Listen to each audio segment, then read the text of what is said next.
আসসালামু আলাইকুম। আজকে আমি আমার জীবনের কিছু গুরুত্বপূর্ণ অভিজ্ঞতা আপনাদের সাথে শেয়ার করতে চাচ্ছি। আমি মনে করি মানবতার জন্য কাজ করা আমাদের সবচেয়ে বড় দায়িত্ব। তাই আমি রক্তদান করেছি। একই সাথে গতকাল যখন বাড়ি যাচ্ছিলাম, আমাদের সামনে গাড়িটি অ্যাক্সিডেন্ট করেছিল।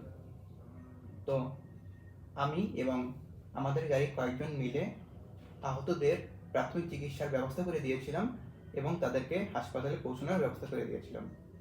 এবং গ্রামে আমার পার্শ্ববর্তী বাড়ির একজন বৃদ্ধ মহিলা, তার অনেক হাই প্রেশার হয়েছিল। যদি তাকে সঠিক সময়ে হাসপাতালে না নিয়ে যাওয়া হইতো, তার মৃত্যু অনিবার্য ছিল।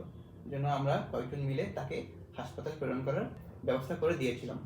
দ্বিতীয়ত, 2024 সালে আন্দোলনে আমি সক্রিয়ভাবে অংশগ্রহণ করেছিলাম এবং আন্দোলন পরবর্তী সময়ে পরিষ্কার পরিচ্ছন্নতার কাজে অংশগ্রহণ করেছিলাম। এটি শুধু পরিবেশ পরিষ্কার রাখার একটি প্রয়াস নয়, বরং আমাদের সমাজে ইতিবাচক পরিবর্তন আনার একটি ছোট্ট প্রচেষ্টা ছিল।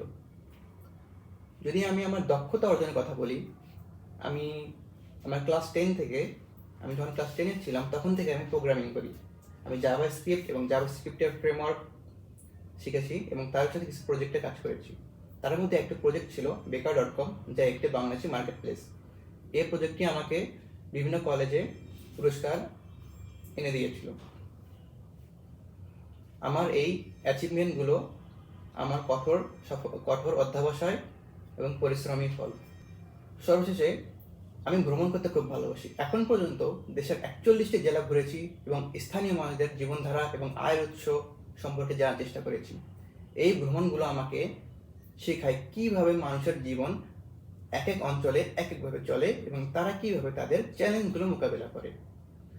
আমার এই অভিজ্ঞতাগুলো আমাকে শুধু একজন ব্যক্তি হিসেবে নয়, বরং একজন দায়িত্বশীল নাগরিক হিসেবে গড়ে তুলেছে। আমি ভবিষ্যতে আরও কিছু করতে চাই যা আমাদের সমাজ এবং দেশের জন্য উপকারী হবে। ধন্যবাদ।